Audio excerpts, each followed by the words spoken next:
Hello, this is Ada with the Dissident Daughters podcast. I wanted to do a quick disclaimer before I play this next episode.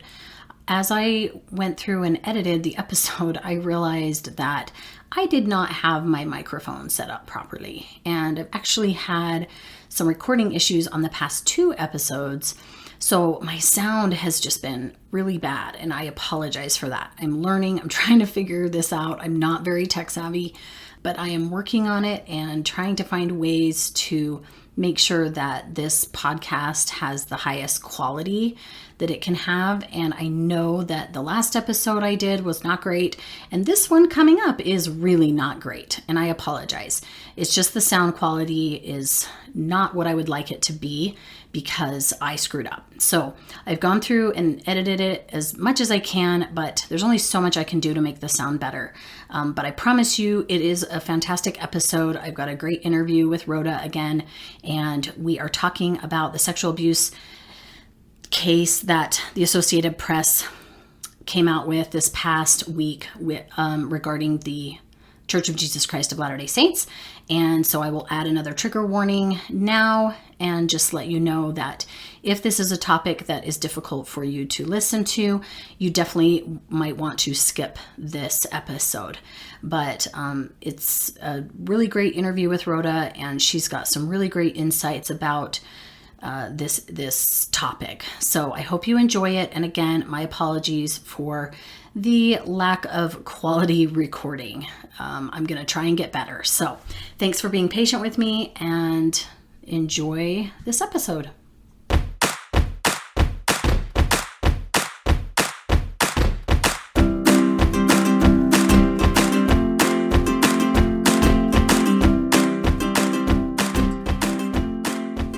Good morning. Welcome to the Dissident Daughters podcast. I am Ada, and we have a special episode for you today. I've got a guest with me today. Rhoda is back. Woo woo. Hey guys. Hey everyone. I'm so excited to have her back. I wanted to, first of all, right up front, give a trigger warning that we are going to be talking about sexual abuse, and if that is something that is very triggering for you, you may want to skip this episode. This past week, the Associated Press put out an article about a sexual abuse story that happened in Arizona to a small child, and the church knew about it, and they did nothing to protect her.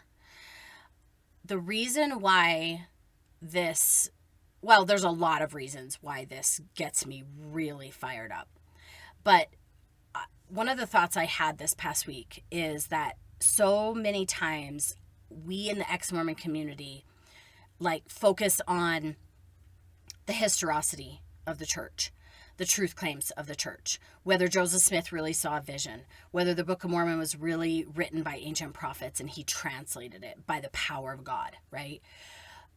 So many of the things that happened we're able to disprove or whatever. And a lot of times that's the reason why our testimonies fall. But I had this thought that, okay, imagine for a moment that you could snap your fingers and all of the truth claims of the church were true and you could prove them. And the Book of Mormon was true. And the prophet Joseph Smith, he was a true prophet, that God speaks to him, revealed the restoration of the church through him, yada, yada, yada, right? All of those things are now true. And then but we are in, modern day where the church is still fucking up like they are. This is our reality. When I try to imagine that, I know that I still could not be in the church. None of the historicity matters anymore. I am so angry and frustrated. And I have gone through every stage of grief this past week, including incredible amounts of anger and rage for this child. And the fact that they are so negligent, they are so lacking in protecting the innocent, the underprivileged, Their systems of leadership allow for corruption. They are not following Jesus in any way, shape, or form. The current church, okay? Let's just talk about the current church. If the past church is totally true, that's fine. The current church is not true. There's no way that it is led by God. Not one single ounce of me could possibly believe that based on their current actions. Would you agree with that? Yeah. Oh, yeah. And like what I had said, I think at the end of my interview with you, if it all was true, when I was able to walk away, I was able to walk away with my head held up high, because even if it was all true, I realized that God was going to have a lot more to answer for. And yes, I remember you saying that. Yeah, and when you have these things that come up, it is one of those things where, again, there are people that have a lot more to answer for than anybody who leaves the church. Yep. That is so spot on.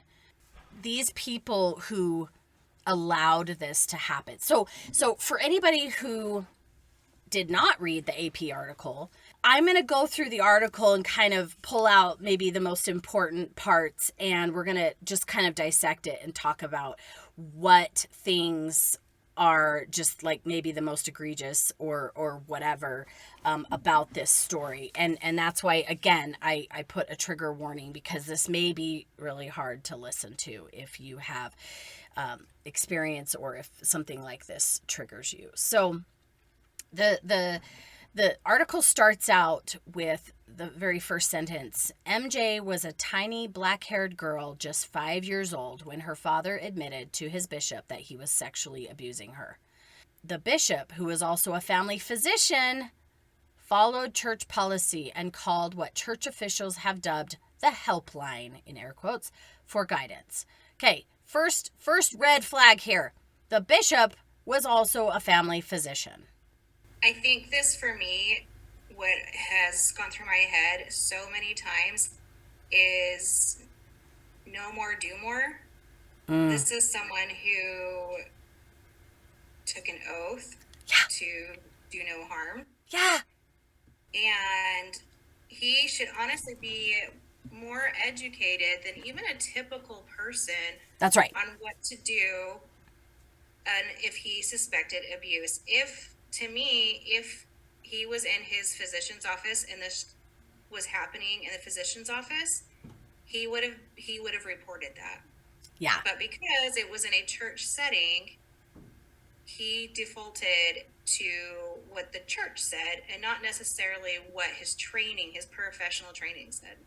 Right. And when I read that he was a physician, it made it 10 times worse. Because I'm sorry, if he had been a plumber, like, it's almost like he might be able to, like, claim stupidity or something. But he's a freaking physician. He knows damn well. He is a mandatory reporter if he's a physician. Absolutely. Yep. There's no question. But for some reason, he or the church, like, justified him not reporting because of his clergy responsibility in this instance. But it says later in the article that he was actually the wife's actual doctor. Like, not just a physician, but he was her physician. So that kind of blows my mind right off the bat. I'm like, this is so unacceptable. So it goes on to say, he called the helpline, but the call offered little help. Lawyers for the church who staffed the helpline around the clock told Bishop John Herod not to call police or child welfare officials, instead to keep the abuse secret.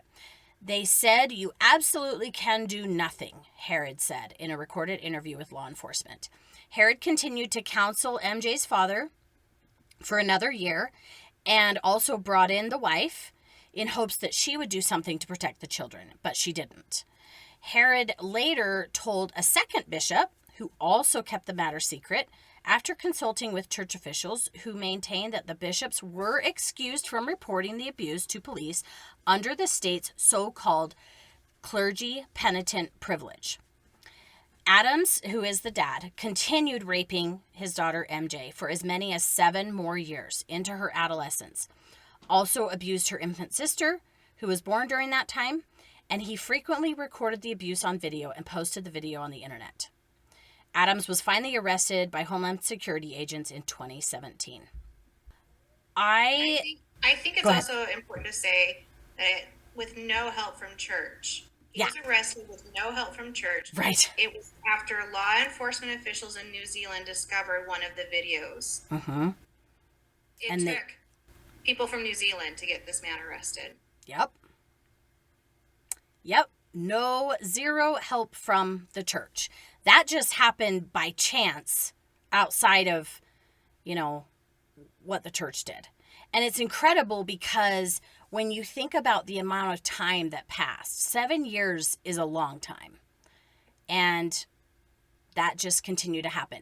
My brain keeps going to, how did that bishop sleep at night? How does he look at them in the pew every Sunday? Yeah. I genuinely would like to talk to this guy, to look in his face and say, tell me how you did this, because I genuinely don't get it. I don't understand it. It's left me speechless in so many ways. Yep. I feel like, I'm not an expert. I'm not a social worker, but I do work in education. I am an assistant director at a preschool down here in good old Texas. And I oftentimes will sit there and think about my own burden and my teacher's burdens of, if I knew something was going on, how would I not report that? I mean, I would not be able to look in that child's eyes, the family's eyes, and just go on my merry way and not have an issue with it. And honestly, you can honestly tell that this was something that was concerning to him because he brought it up and continued to counsel him. Yeah. I think it gets farther into the Arizona law and how they kind of skirted around it. Yeah.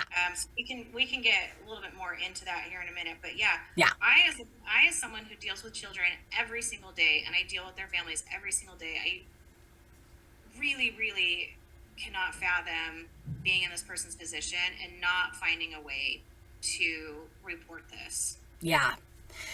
Yeah, so we come down a little bit further in the article, and there is a guy who is an Arizona attorney representing the bishops and the church in a lawsuit filed. So there were 3 Adams children total, and all of them have now been put in foster care, maybe being adopted. Anyways, and the parents, these foster parents or adoptive parents, have filed a lawsuit against the bishops and the church here. And this Arizona attorney representing the bishops and the church told the AP last month that the bishops were not required to report the abuse. And here's a quote. He says, "These bishops did nothing wrong. They didn't violate the law, and therefore they can't be held liable." And then he referred to the suit as a money grab. Okay. Yeah. He also insisted that Herod did not know, this is the bishop, Herod did not know that Adams was continuing to sexually assault his daughter after learning of the abuse in a single counseling session. Okay, this is bullshit. First of all, they did do something wrong. I understand. What really pisses me off is when they try to get real, specific about the words they use in saying, they did not violate the law. Okay. I can accept that possibly they did not violate the law. But what about moral law? What about doing what's right? What about protecting a child? If you claim to be the Lord's church and to follow Jesus, did you ever ask, what would Jesus do in this situation? Well, and I think getting into the law a little bit, Yeah.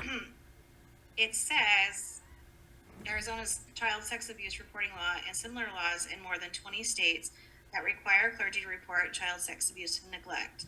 Basically, anyone caring for a child who reasonably believes a child has been abused or neglected has a legal obligation to report the information. It also says that clergy who receive information about child neglect or sexual abuse during a spiritual confession may withhold that information from authorities if the clergy determine it is reasonable and necessary under church doctrine. Now, I went through the internet and I was looking to see, could I get any further explanation on what that means to be reasonable and necessary? Yeah. There's nothing that I could find that could even further expand on that. And that's kind of where the church is saying, hey, they didn't do anything wrong because it was a spiritual confession. And so, but what I did also see with that is, and who knows if he was told this or not, but under the Arizona law with the clergy, that only pertains to the spiritual confession. If he saw something outside of that, he would then be a mandatory reporter. He would then need to report that. So say that line again, the reasonable and something about doctrine. Say that again. Clergy who receive information about child neglect or sexual abuse during spiritual confessions may withhold that information from authorities if the clergy determine it is reasonable and necessary under church doctrine. Okay. Reasonable and necessary under church doctrine. So what part of church doctrine makes that reasonable and necessary to withhold that information? Like, I can't understand it.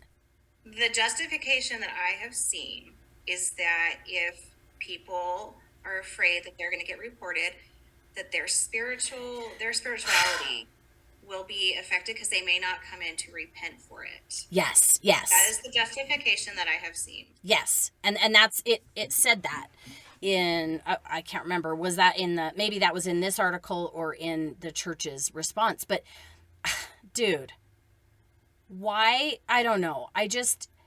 Yes, I understand, but what good is that confession doing? So, like, what good is getting a confession if you don't protect the child? So they're saying, like, oh, well, we don't want to report people because then other people won't confess. Well, I guess their thought is that confession, makes it all better and that then they can be forgiven, right? Then the atonement comes into play.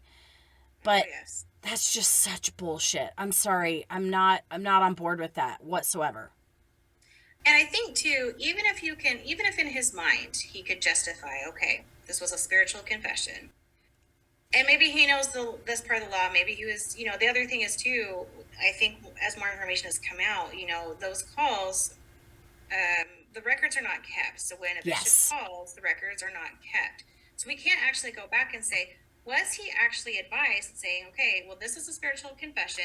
You do not have to do it. Now, he wasn't. Now, as far as I can tell from what the law says, it's not that he couldn't. Right. It's that he didn't have to. Right.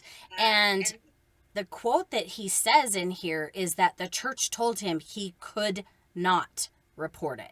Not that he didn't have to. Right. But that he could not, which is a lie. An absolute lie. Oh, yeah. And the caveat for me, too, and this is where I'm like, okay, even if you can justify it under this, even if you can sleep at night and say, I'm doing what the church that I believe is telling me to do, there is the second part of that exemption that says that is only for spiritual confessions. And you knew about this for 7 years. Uh-huh. You cannot tell me that you never saw something that did not raise your eyebrows or suspicions that something was going on, that you could have used that loophole to go ahead and report it. But everything you read from the church, when you look at the church's handbooks, if you are a bishop, it tells you to report to the line. There is, and that they will help you with the state requirements. But it does not say go to the state's hotlines. You go to the church's hotlines. Right. There was a couple of things, like what you're saying about, seeing other signs. There was a couple quotes in there that Herod told Homeland Security that the mother was pretty emotionally dead, and that he knew from the beginning that she was unlikely to stop her husband, even though he had called her into counseling sessions with her husband. She was just like emotionally dead is the words that he used. He also recognized the harm that was being done to her, to the little girl, and his quote was, "I doubt she will ever do well." So explain this to me. There is no explanation at that Yeah. point. This is where being indoctrinated in a church where you give up all of your logical reasoning and power and you give it over to the church, this is where this bites you in the ass. Because I think a reasonable person outside of this would, knowing the information they had, either from a physician standpoint or even just someone in the congregation, I can't imagine that you, and he's a physician, he should know, unless he's a shitty physician, he should know the signs of abuse. There was signs of neglect and abuse going on. If you could not take that and go and report it with that to get the ball rolling, there is no explanation for that. But he would have, I think, even if he would have called again, now maybe they would have told him something different, saying that this was no longer a spiritual confession. But again, his first call would have most likely been to the church's hotline. Right.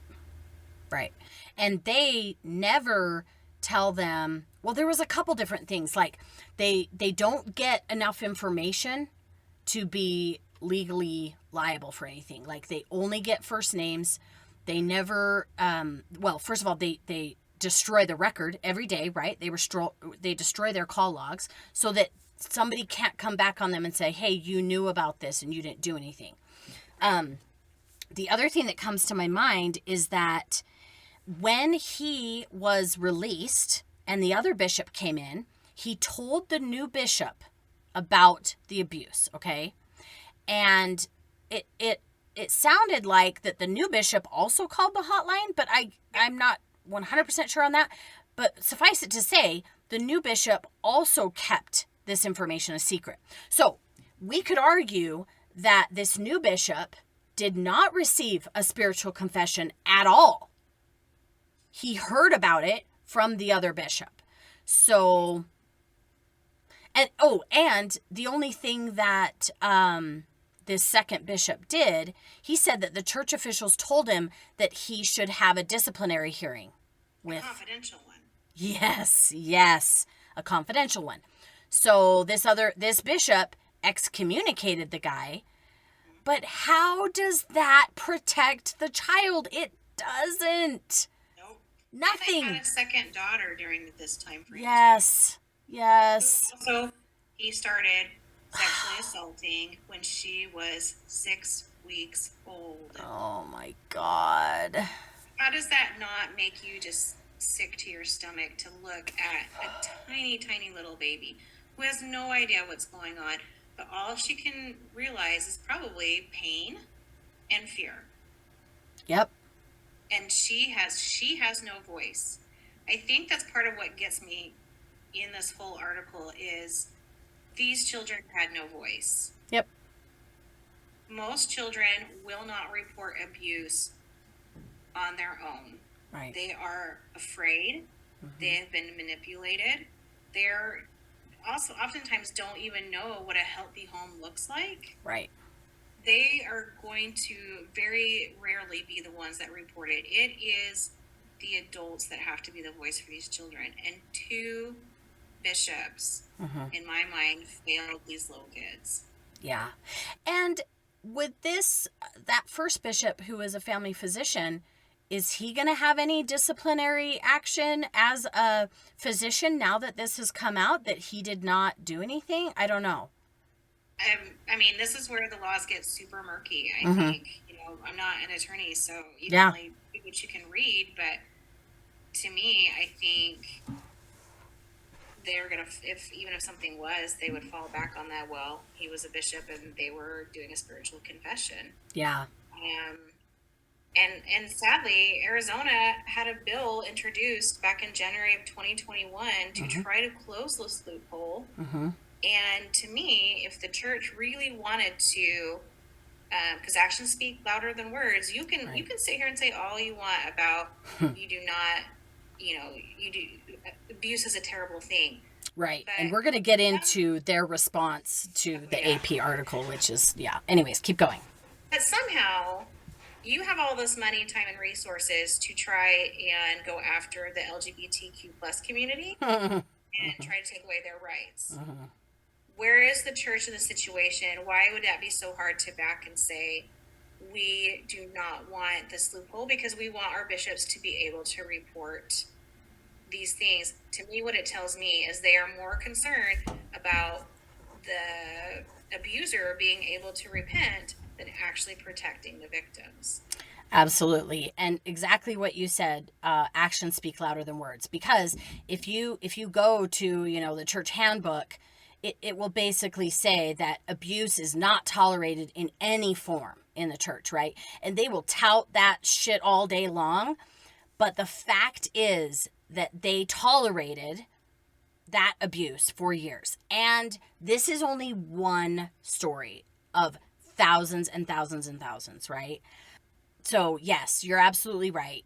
Their words mean absolutely nothing when their actions show that they did nothing to protect this child.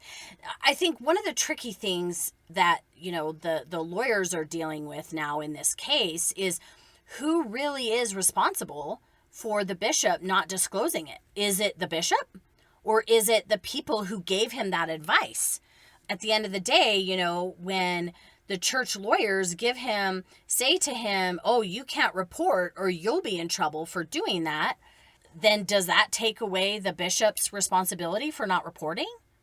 I think personally, when something like this, where it's not privileged, it's just he didn't have to. Yeah. That to me, I think they're all responsible for it. I think all of them have a role to play in that, and I think this bishop does. I think the attorneys on the other line do.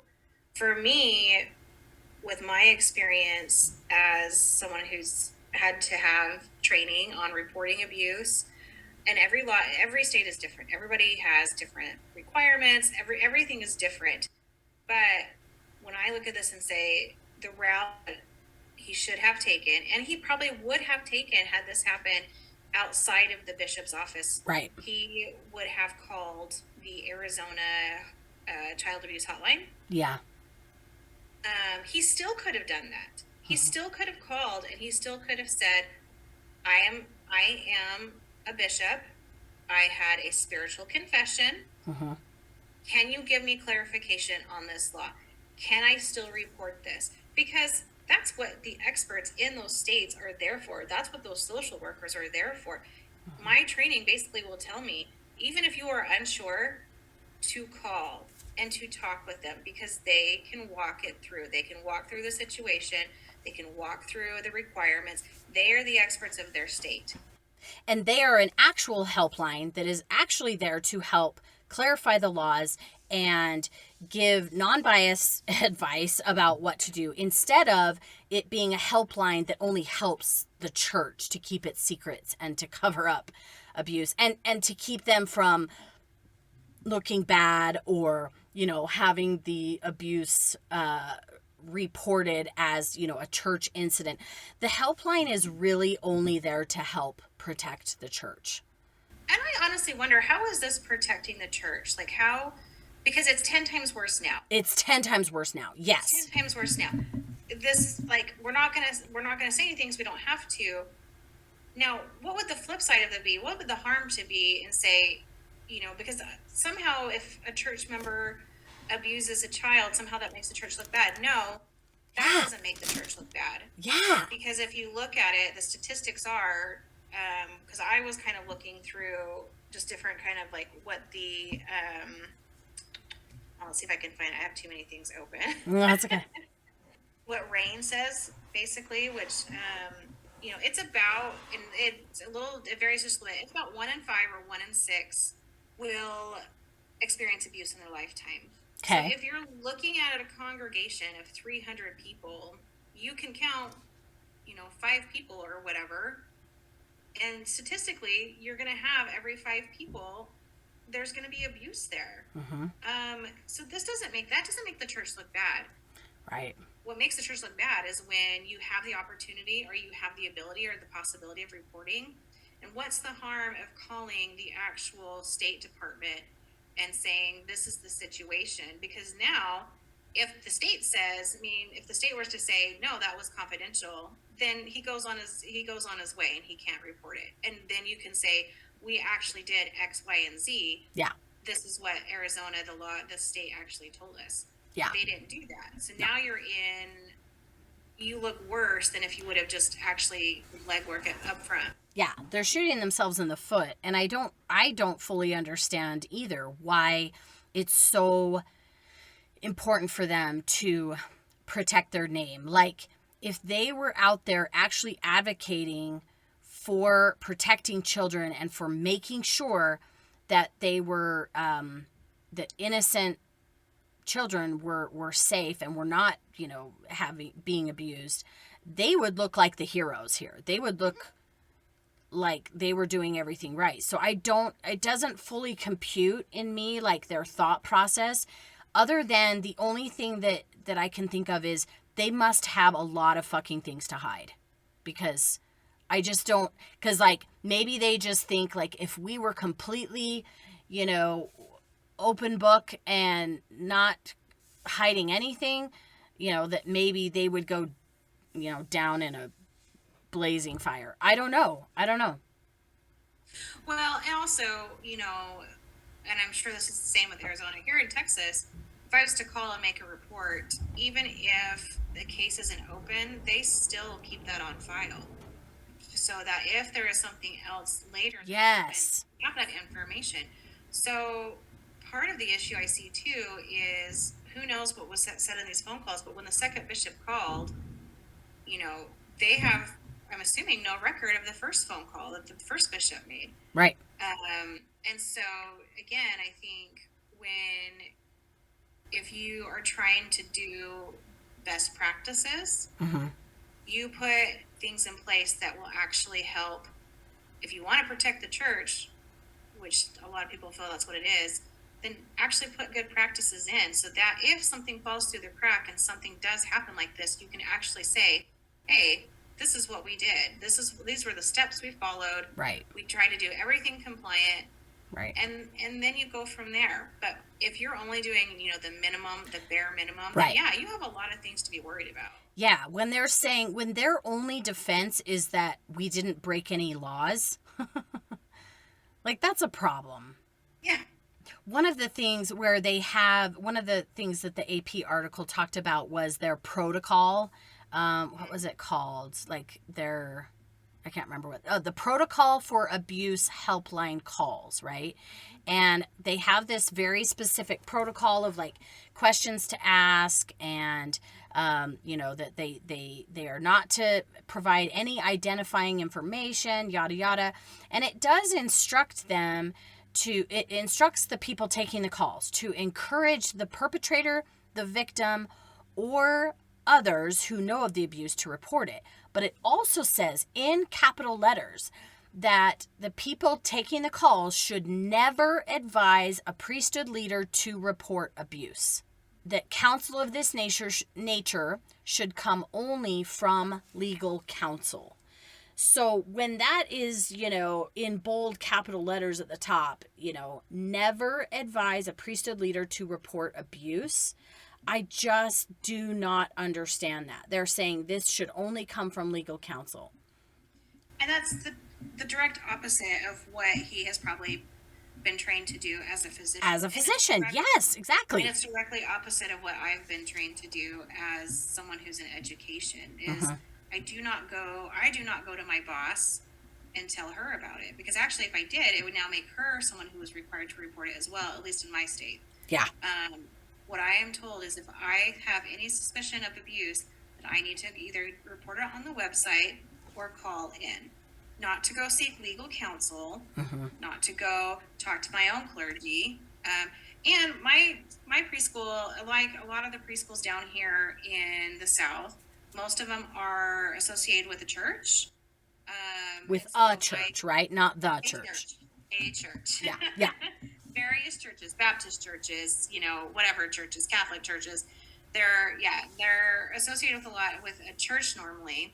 And when my preschool is no different, I do not go to that pastor and tell him about it and get his counsel on it. No, I am told I go directly to the state and to the state's website or the state hotline. And the physician has his own set of rules as a physician. The church should not be any different. Right. It's incredible the way they get around this and justify it. A couple of the other things that I noticed was that if a call comes into the helpline of the church and they decide that it's serious enough to send to the lawyer, they don't want to get any identifying information because they don't want to have to talk about it. They want that information to be covered by attorney-client privilege. Right. So that it can remain out of reach of prosecutors and victims attorneys. So they do that on purpose. And the second point I wanted to make about that is that when they established this helpline, it was not established to be operated within its Department of Family Services, which would make logical sense. But instead, it's under the Office of Risk Management. So what does that tell you about the way they view this helpline? This is not about family services and helping people.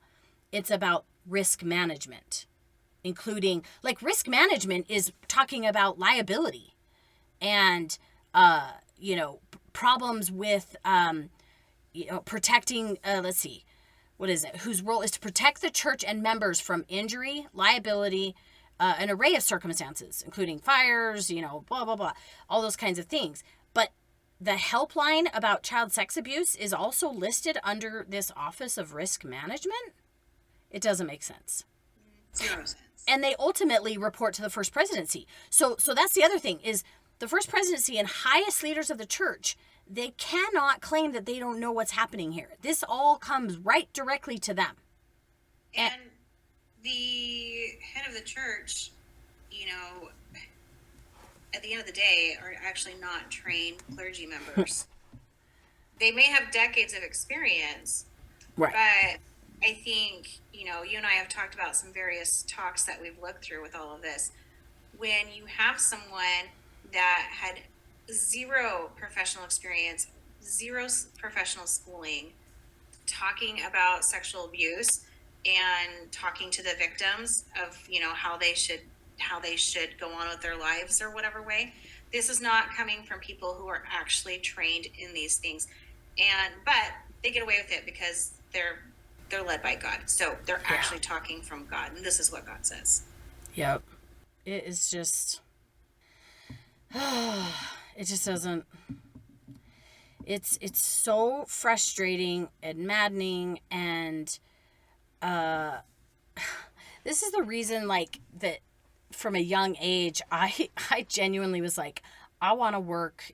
I want to be a lawyer. I want to fix the system that, allows, these problems to happen, these innocent people to be hurt every day. And, but when I see that, the church lawyers, they're lawyers for a different reason, to only protect the system and the most privileged in this scenario, it just makes me sick. How do they get into this line of work only to protect the big guys? I just don't. It's so sad and heartbreaking. Yeah. And I always think, I think that of lots of different types of attorneys. And whatever they do, whatever their passion is, that's fine. But at the end of the day, you do have to answer for that. Mm-hmm. If you believe in the Mormon church and you believe in everything it teaches, then you really have to do a lot of mental gymnastics to be okay with sending these types of calls on its way. Yeah. And honestly, there is a lot of outrage, I think, within the Mormon community about it, but I don't know if it's actually going to change anything. Yeah. Yeah, I don't think so either. I mean, after the AP reported this, I mean, tons of other newspapers, Washington Post picked it up, lots of other news channels. I mean, it's been reported all over the place this last week. And the church released a statement, of course, in response. And I will read a little bit of this response by them because I just don't think there's any excuse for any of it. But somehow the church, finds a way to make themselves sound like they did everything right. So they say the abuse of a child in any other individual is inexcusable. The Church of Jesus Christ of Latter-day Saints believes this, teaches it, and dedicates tremendous resources and efforts to prevent, report, and address abuse. Our hearts break for these children and all victims of abuse. Okay, my first question is, tell me what tremendous resources you are dedicating to the efforts to prevent, report, and address abuse. Like, I genuinely want to know. What are these tremendous resources that they're talking about, right? Yeah, they don't really tell you. Nope, they don't. So then they go on. The nature and the purpose of the church's helpline was seriously mischaracterized in a recent Associated Press article. The helpline is instrumental in ensuring that all legal requirements for reporting are met. So that's key here, because they're trying to make it sound like, that it is so important to do the right thing. But what they're saying only is that all legal requirements for reporting are met. They're not saying that they do everything they can to help a child in a dire situation, right? And I think it's funny that they say they seriously mischaracterized the helpline. How? Explain to us how they mischaracterized it, because they didn't offer any examples of the mischaracterization, right? No, they didn't. No. They said that the helpline it provides a place for local leaders who serve voluntarily to receive direction from experts to determine who should make a report and whether they, the local leaders, should play a role in that reporting. That sounds interesting. So they are determining whether they should make a report or who should make a report and whether, they should have a part in that. When a leader calls the helpline, the conversation is about how to stop the abuse, care for the victim, and ensure compliance with reporting obligations. It just doesn't. I think if you were truly trying to be a person who is putting the children first, the only time that they should say that the only time that they should be advised not to report it is if legally it says you cannot report. Right. If you cannot report legally because it's the clergy privilege, that is one thing. It's not right. Right. But if they legally cannot, then that is one thing. Right. Then we'd be talking about a completely different issue here, right? Right. This isn't the issue is that Arizona says they don't have to. Mm-hmm. So this is a case for me when I look at this and saying, this is where they did not put the victim first. Right. Because he could have. It was not something where it said that he was forbidden to do it because of clergy privilege. Yeah, so isn't that interesting?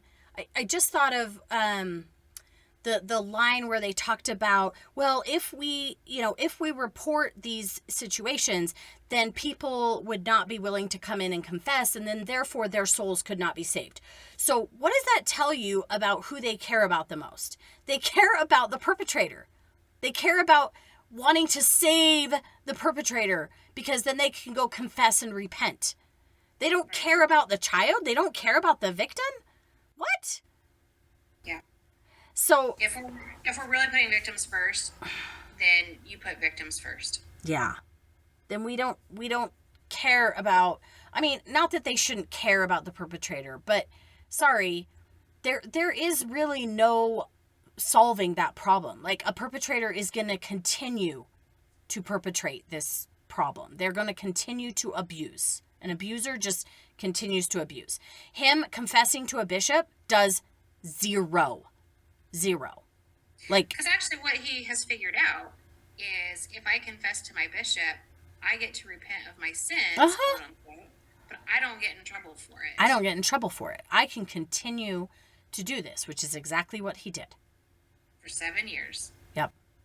So another part I wanted to point out, because I have experience with this. So in the church's response, it continues on and says, the helpline is just one of many safeguards put in place by the church, which I think is funny.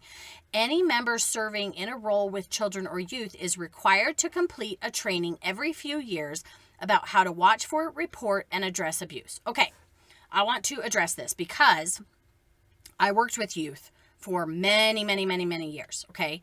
Only starting in maybe, I'm kind of guessing, but I want to say it was probably around 2015 or 2016 was the very first time that I received any training about how to watch for, report, and address abuse. Now, I did receive training. I remember it.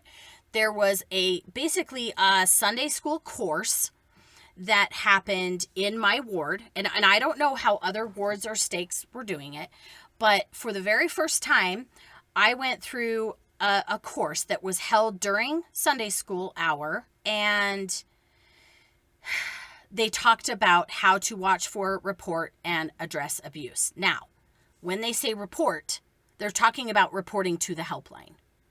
So the only instructions that we got in that training was that we were supposed to call the helpline.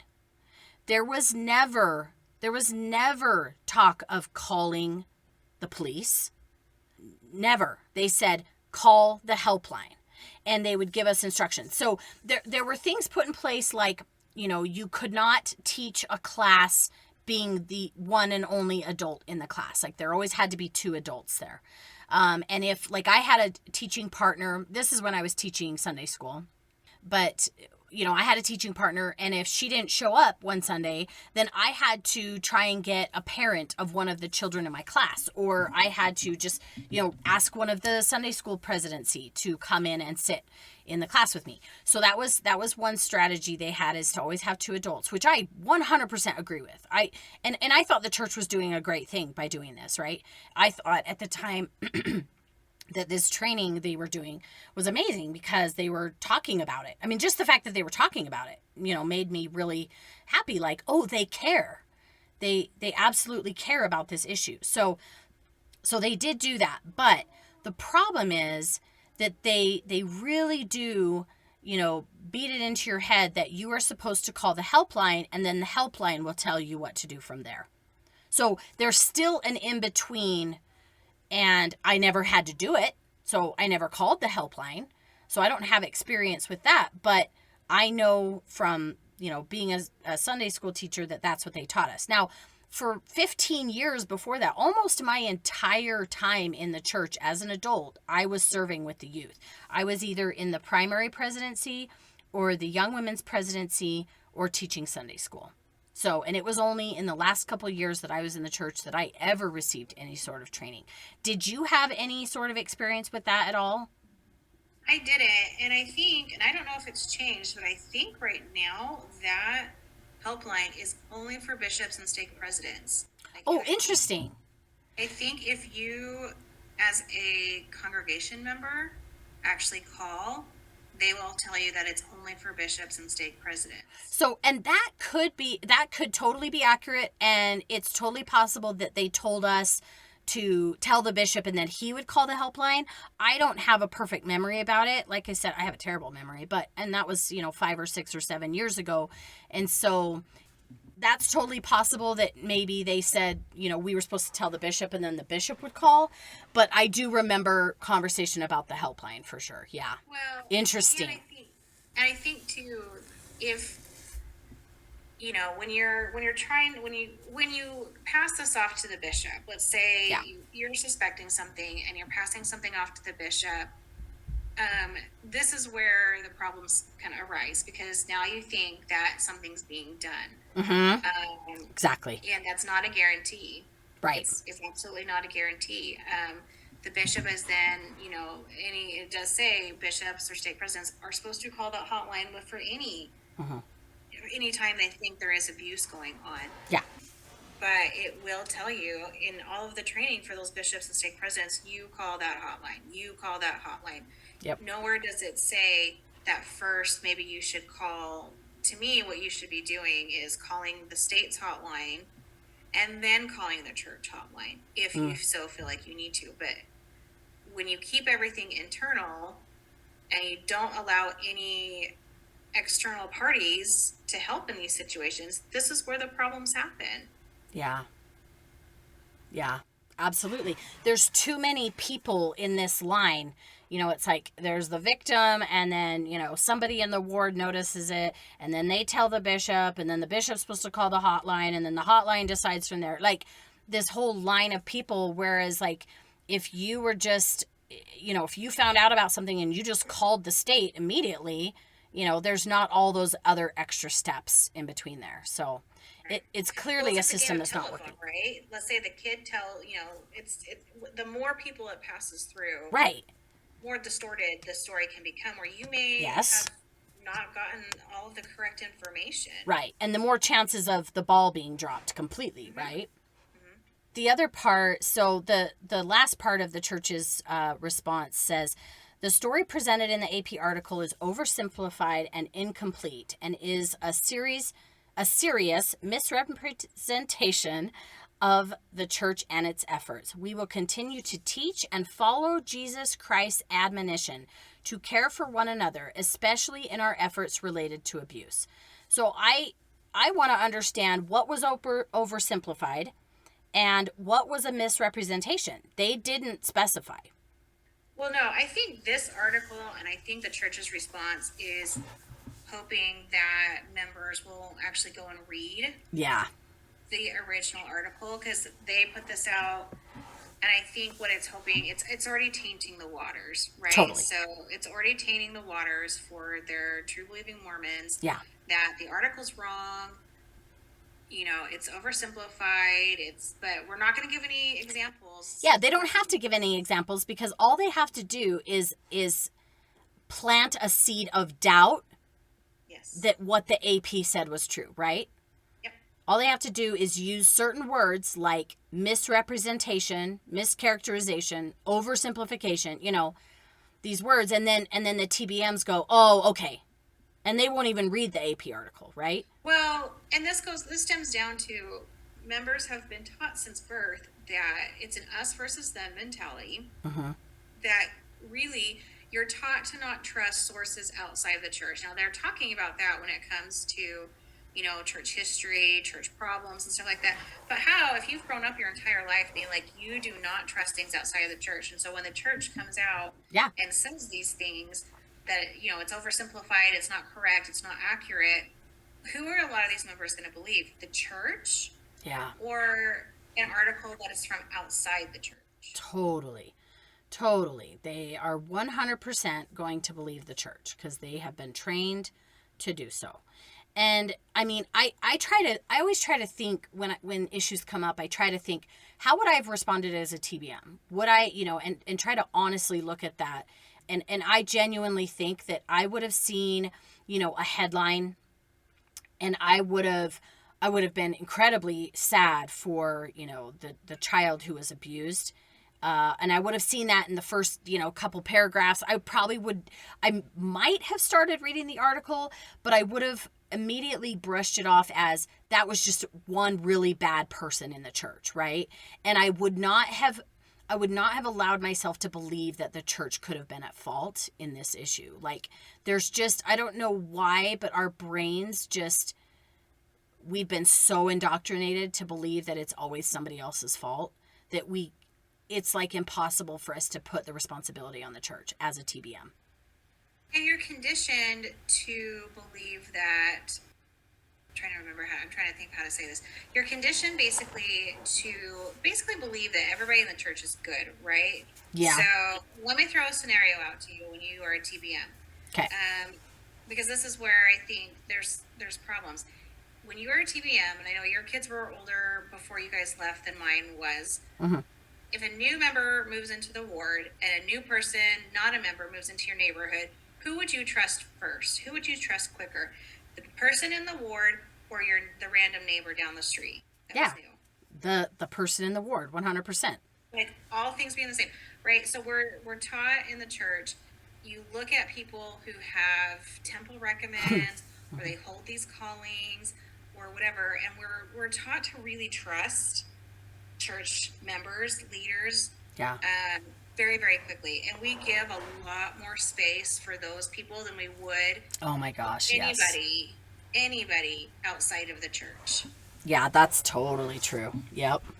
And so I think for people who are still in the church and they read the church's response, they are going to give that one a lot more credibility than the article who actually had the court documentations. Right. And they will believe the church over that because that's what they're conditioned to do. Right. And you know what else is another piece of that is we've been so conditioned about the persecution complex that we think that everyone outside the church is just trying to attack the church and make us look bad. And so they're lying or they're exaggerating or they're not really telling the whole story, right? Because poor Mormons, we're always just the victim in this situation. They're just trying to make us look bad, right? So we always disregard what they say. Because that's a whole nother thing that adds to it is that whole persecution complex, right? Totally. And I even read, I was looking at an Exmo thread and someone had posted a text message chain with a TBM family member. And the family member was basically saying, again, they were using the church's response saying, we don't know the whole story. 2020, looking back, it's always 2020 vision kind of thing. The article is probably not giving everything. And to me, I'm like, well, when I look at it, I don't feel like that holds a lot of water because this first bishop was concerned enough that he actually brought it up to the second bishop, and that person was excommunicated. There was enough information out there to excommunicate him, which the church does not like doing. I mean, let's be honest. They don't want to excommunicate people because they lose their blessings, supposedly. They lose their exaltation when they excommunicate. They are not going to excommunicate unless they have just cause for it. Right. So there was enough there. And do you think that in the church's mind, even just a little bit, that they felt like, hey, if we excommunicate him, then we can wash our hands of this situation and say, hey, we did our part. We disciplined him, and that's all. I don't know. I don't know if that was part of their strategy. But I think what it ends up doing is further isolating the family. Yeah. I think that family, and I don't know, I read a little bit what it said about, they were already isolated. Yeah, they lived out in the middle of nowhere.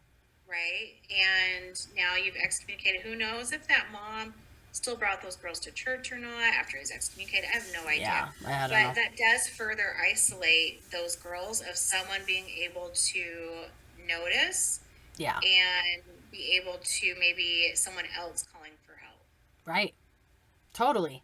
They were totally isolated. There was nobody around them that would have, it sounded like, it's not like they had next door neighbors, that would have heard things happening or seen things happening or could have reported it. It sounded like they were out in the sticks, and that was by design because there was terrible abuse happening there.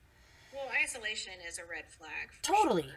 Sure. And that's, and I don't know. I don't know if that's what they thought. Maybe we can make this all go away, Yeah. But in the end, I think if the church really, really wants to make this right, and actually they need to change, there's a lot they need to change. I feel like right now they're doing the bare minimum. Yeah. Like you said, having 2 people in a class, well, great. But how often can you say that someone is sexually abused during a Sunday school class? Yeah.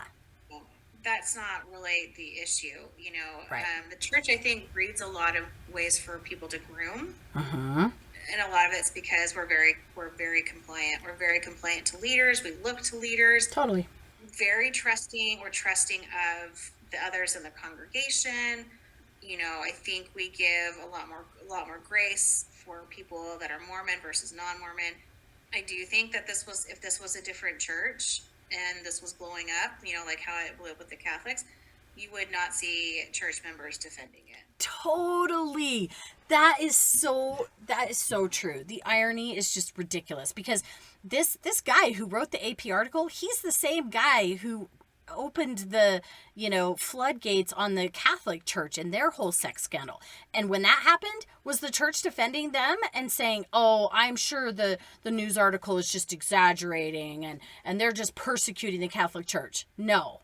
Guaranteed they did not. What they thought was, "Oh my gosh, the Catholic Church is so horrible. It just breeds, abuse and problems," right?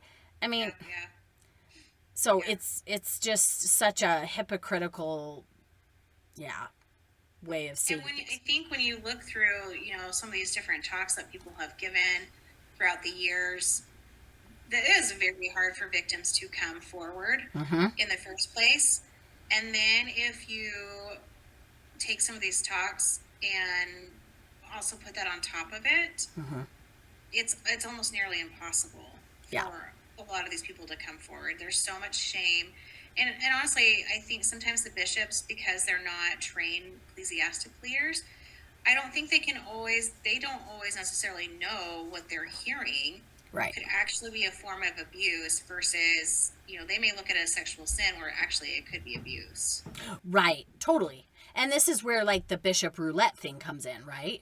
I can't believe how many stories I've heard in the last week since the AP article came out. Everyone in the ex-Mormon community is sharing all of their, sex abuse experiences and such. And there was one story where somebody said that like some 60-year-old woman was sexually assaulted, and when she went and told her bishop, he took away her temple recommend. What the fuck? Like, so in that way, he blamed her. He said what he was saying is, you're no longer worthy to go to the temple because you were sexually assaulted. What? I have to say, no church is perfect. But yes. Because I've had the ability to watch a different church function. I don't work for this church, but our preschool is an umbrella of their ministry. There's a lot of differences. Their pastor and associate pastor actually have religious backgrounds, religious education. They actually do have classes in those religious degrees that make them more qualified, still not an expert, but more qualified, I think, to handle people come in. But a big difference is that sex is not demonized. Yes. The pastor, so the pastor's male, the associate pastor is female. They do not do these bishop interviews where we're bringing in, now that the church has changed, so when the year you turn 12, you get to go and start doing the things in young women and young men, right? So even if someone their birthday is December 30th, you could have a child in there doing these bishop interviews now that just barely turned 11, talking about they were 10 a week ago. Yeah. Now they're in the young women's or young men's program having conversations with bishops they should not be having. Right. And those do not happen in other religions necessarily. You do not have bishops doing these types of interviews and stigmatizing sex, and now it's made it even harder because now a child does not necessarily understand the difference between what consent and not consent is. Right. 100%. It's awful. I mean, I've noticed a lot just being able to work with a different church group. The whole dynamic of their pastor is different. If you're not out there looking to like pulling people in to find out what kind of sins they're doing, yeah, you actually get to be a person who can actually be there for your congregation in emotional ways that does not include church discipline or excommunication or taking away a temple recommend. Yeah. Why is that such a hallmark of Mormonism, of policing? It's policing, right? It's them, like it's somebody being a judge over another person about their worthiness, about, I don't understand that. And that does not happen in a lot of religions that are not fundamentalist religions. Yeah, this is only in like high demand religions like the Mormon Church.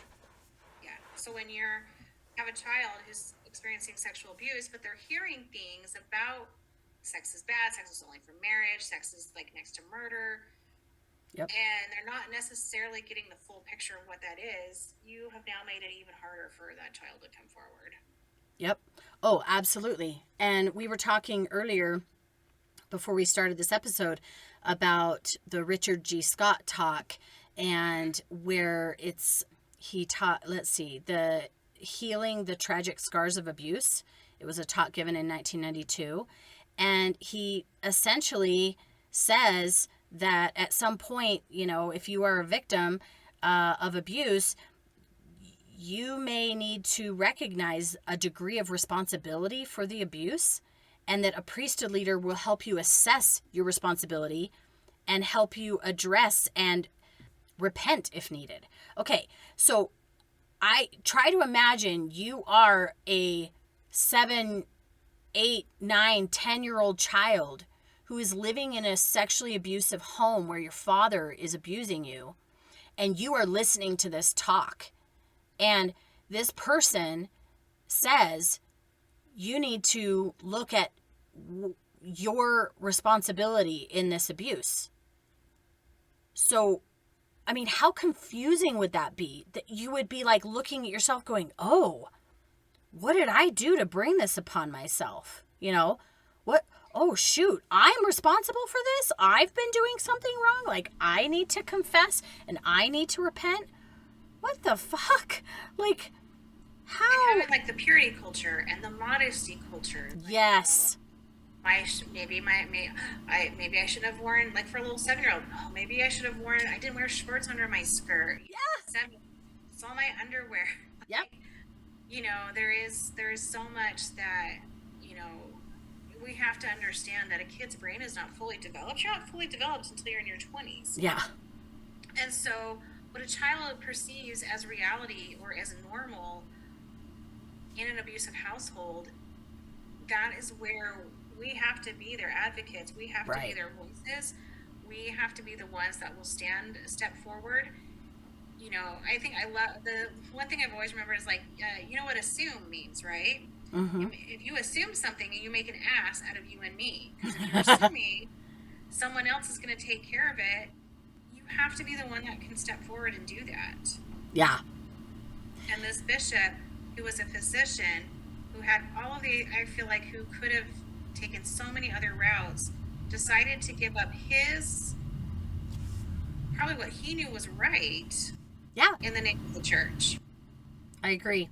And I think the sad part about this is, well, one of the sad things about this is just one story in a sea of stories.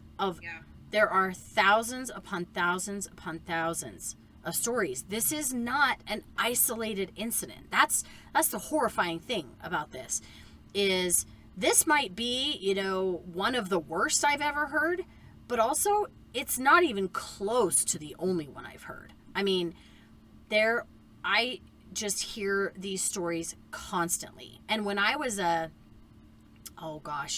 have a personal experience of somebody very close to me who there was sexual abuse happening in the home by the father to a child. The father confessed to the bishop. The bishop told him to repent. There was no disciplinary action. When the mother found out and was understandably upset and wanted to report it, it went up the chain of like bishop to stake president to whatever, and them saying, you need to forgive and move on. You need to let the atonement work, and you need to let this go. And so she was essentially guilted and bullied into not reporting it and to just like pretending like everything's fine. So she stayed in this marriage for multiple more years until she finally realized that's fucked up and I'm not doing this anymore, and got herself and her kids out of it. It's just like, how do we deal with this in a healthier way where these people are not allowed to just continue their abuse for decades and decades? I don't know. But people in the church, and especially women, are guilted into believing that the church is taking care of it, and the atonement will take care of it, and that it's not our job to report it. And it's always like, you'll ruin this person's life if you report them. What? What about the victim's life that's ruined? Like he said, like the old bishop said in the article, he didn't know how that girl was ever going to have a good life. If nothing else from this episode, from this whole thing, is I can't see a lot of, I doubt there's very many like TBMs listening. Yeah. But if you're an ex-Mormon, you absolutely can bring this up in a non-threatening way and say, hey, what is our family plan if there's abuse? Our family plan should not be to go to the bishop. Our family plan should be, we are going to report this to the state. Not to go through the bishop. We're not trained. Like you can have those conversations, I think, with extended family members of what's our family plan of this? What can we do to help ensure that, one, there is no abuse, two, if something happens, how can we make sure that this is rectified correctly? Yeah, I love that. Talking ahead of time about a plan of action, of saying, here's what we are going to do if something like this arises in our family. I love that. Yeah. If you want to involve the bishop, but your first step should be to go to the actual state reporting authorities. Some states will even let you do it anonymously. Like Texas here, you can report anonymously. There's limitations with it because they can't follow up with you if it's reported anonymously. Yeah. I don't know like what Utah and some of the other heavier Mormon states. I'm not do. sure. But Texas we could, and knowing and understanding that, I think if you report in good faith, you are not liable. And that's where I don't understand with this whole thing with the church.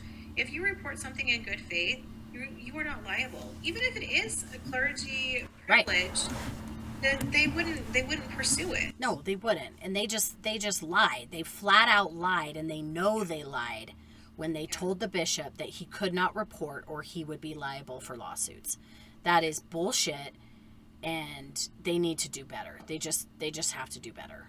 I think every state has that exemption. If you report abuse in good faith, that you are not under any liability, like criminal liability, any of that kind of stuff. It's all normally done. Even if they have to take your information, that information is not released to the family, to anybody. So that is things can still fall through the cracks, but right. But they are protecting the reporter, right? Right. They are, absolutely. Yeah. But I mean, like, things can fall through the cracks. You can still try to do everything correctly, and things sometimes do still fall through the cracks. And right. And no system is perfect, but the more layers of protection you have, the better off and the less chances that someone is going to endure this kind of abuse for 7 years. Yeah. It's incredibly heartbreaking. I can't even stand the thought of this little child. It just is heartbreaking, and it's rage inducing, and the church they need to get their shit together and fix this problem. And I don't know how, to get them to change. I mean, I'm not officially resigned from the church. I am still a member of the church. But I feel like my voice doesn't matter. Like, I don't even know how do you go about trying to make change in the church? I don't know. It feels like an insurmountable task. I think that's where it starts becoming, this is where social media and technology can be such a great thing. Like, I think people need to share that it's not normal. It's not normal. What these different things in the church have is not normal, or it's not enough. Yeah, it's not enough. That's exactly We don't right. even have simple background checks done for anybody. We just rely on the Spirit of the Lord. Discernment. And I flat out have had, like, people in bishoprics tell me there's calls of inspiration and there's calls of desperation. Oh, God. Right? Yep. So not everything is inspired. Yep. But I think, I think members need to continue to voice that it's not okay, that they want the church to do better. They want better training. Yeah. There's so much training available out there. And if you're looking for training, you can even just start with going to your state's website and what their abuse training is, what to look for. I mean, those things should not just be saved for an occasional Sunday. Like, these things should be up and in the forefront, and actually saying we are going to hold people accountable for it. And this is, educate members of what abuse red flags are. Yeah. Educate people on, what truly to do. You don't blame the victim. You don't question the victim. Mm-hmm. You immediately take that information and take it to the proper authorities. But that's also making the church have to say that they're not a proper authority. Yeah, absolutely. Absolutely. And I don't know if you want to talk about this, and if you don't, I can totally edit this part out, but I know that you reached out to me this week and asked about resigning from the church, and that this issue kind of brought that to the forefront, or... It's something that, my husband and I have circled around. Yeah. I think it's, and we will inevitably at some point, and I think... Yeah. For me, this is very much because I may have never been one to want 10 kids. Yeah. But kids are near and dear to my heart.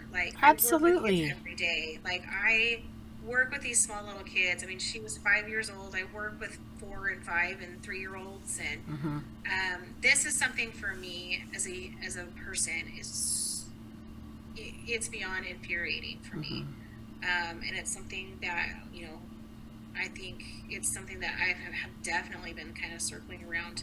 I think for my husband, he's talked about there's a lot of people that are kind of waiting for Oaks to come into power. Yeah. And then resigning. But he's in a lot more groups and exmo things than I am. And he says there's a lot of people that are talking about that this is one of the things that's pushing him over the edge. And that's very much whether we do it right now or not, I don't know, but it is something that is very much oh yeah, I do not want my name associated with this church, because I do not want something associated that is not actually protecting its victims. It's protecting those that they're more concerned about, which ends up being, the adults in the situation, so that they can repent. Right. And not only are they not protecting, but they're actively hurting by, their policies in a lot of different ways. But yeah, I feel the same way. I do not want my name associated with it.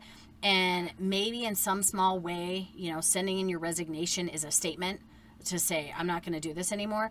I'm pretty involved in all the ex-Mormon groups. And yeah, I can't believe how many people I've heard resigning. And one person, I can't remember if it was on Reddit, I think it was, but they had said that they went to a UPS store to get their resignation letter notarized, and that the person at the UPS store told them that was the 4th one they had done that day. So just that one random UPS employee had notarized 4 resignation letters in that one single day. So I thought, holy shit, maybe there's a lot of people resigning right now over this issue. And I think that happens every time some big problem comes out in the church. There is this big flood of resignations, and I think that does send a message to the church. Now, whether the church really cares about us or not, they probably don't, but I wish there was more that I could do. I feel very silenced. I don't know if silenced is the right word, but I feel very I can't totally speak out and say what I want to say. On social media. I go to the ex-Mormon groups to do that, but on my social media platform, I feel muted. I feel like I can't say what I want to say because I have too many TBM friends and family who I'm alienating every time I say something. And I also have a professional life that I have to I have clients and I can't piss people off, and I don't know why I just feel so muted, and it's frustrating because I want to be able to speak out and make a difference and change things, and I don't really know how to do that. And it's hard because when you see people trying to make positive changes Yeah. and they get excommunicated for it, Yes. what Yes. message is the church sending? When you have Sam Young. who wanted to have, you know, bishops stop asking sexually explicit Yep. questions to youth, he was eventually excommunicated for that. Isn't it crazy? All he was asking for was a policy that protected kids from being alone with a bishop Right? and from being asked sexually explicit questions. Because put that in any other situation. Put that in a situation of, let's say, your child was taken into a room alone with a teacher, Yeah. a coach, a mentor, a boss, Uh-huh. right? And if a boss or a teacher or someone asked these questions, you would be outraged. It would never be okay. You would be, you'd be outraged. You would have this person fired. You would have everybody.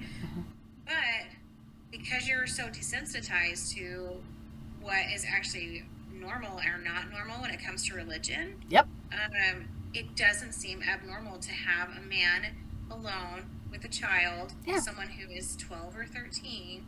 Yep. And thank God for me that I never had a bishop that really ever pried or asked, and not like I had anything to talk about. Mm-hmm. But I've heard so many stories of people having so many inappropriate questions asked. Yep. When they were teenagers, and if that was to happen in any other situation, it would not be okay. No. And there would be outrage. And for whatever reason, we justify it and say it's okay because what? Because he's a leader of the church? Because he's called by God? I don't know. It just doesn't compute, doesn't add up. But No. I think my message to the church is just to do better. You have to make changes, policy changes, structural changes that don't set up only a protection for you, the church, and your system and your leaders. There has to be a way to protect victims and kids and innocent people who are being abused and who are not getting the help and protection that they need from a church who claims to be led by God. This is just an absolute mindfuck to try and wrap your brain around how this could be happening in a church that claims to be led by God. It just... Be the actual voice for the kids. Yes. The abuse victims. Be the actual voice for them. If you want to have a hotline, but have that hotline's actual main goal is not to have risk assessment, Yeah. but actually, what do we do for this child so that this child gets out of this situation? Yep. Do not put this on anybody else. Do not try to victim blame. Do not try to say anything else, but actually make your goal to make sure that child is out of that situation. And 9 times out of 10, it is reporting, having that person, the clergy person, report the abuse. Yep. Do not rely on the mom. What person is really? Very few people who are abusing are going to report on themselves. Yeah. Do not rely on anybody else. If you know this is happening, be that child's voice, because that child does not have a voice. They don't have a voice to be able to take care of it themselves. Yeah, that's why they're in that situation. Yes.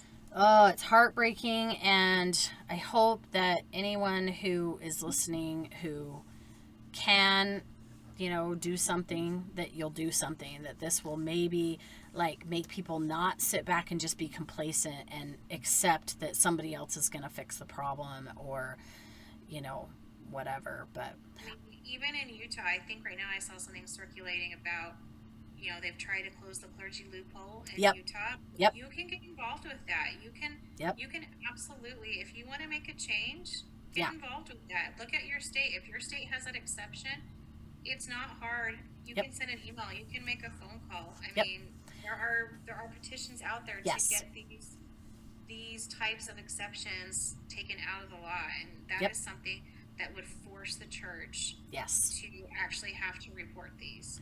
Yes. So contacting your legislators. Also, Sam Young has a petition on his website, which is just strictly for the church, like petition going to the church with signatures. So if you care about that, do that. If you can try to change the laws in your state, do that. Yeah, I am definitely for that. There was legislation, I believe it was in March of 2020, that got voted down about closing that clergy loophole. But there should not be a loophole. The policy has to change. And if the policy changes, then the church has to change, right? So maybe that's our route, because going directly to the church maybe isn't going to make a difference, because they're always going to have justifications or excuses or whatever. But maybe if we can get laws changed, then the church has to abide by the law. And, that's the lowest common denominator. I mean, apparently they only care about like the minimum law that they have to abide by. They don't actually care about the moral ramifications of it. So anyways, I appreciate so much you coming on today and chatting with me about this issue, and hopefully speaking out makes a difference. Do what you need to do. Yeah. Absolutely. Yeah. I appreciate it. Thank you so much for being here. Thank you. And I guess that's all we have to say for today, and we'll end this episode now. See you later.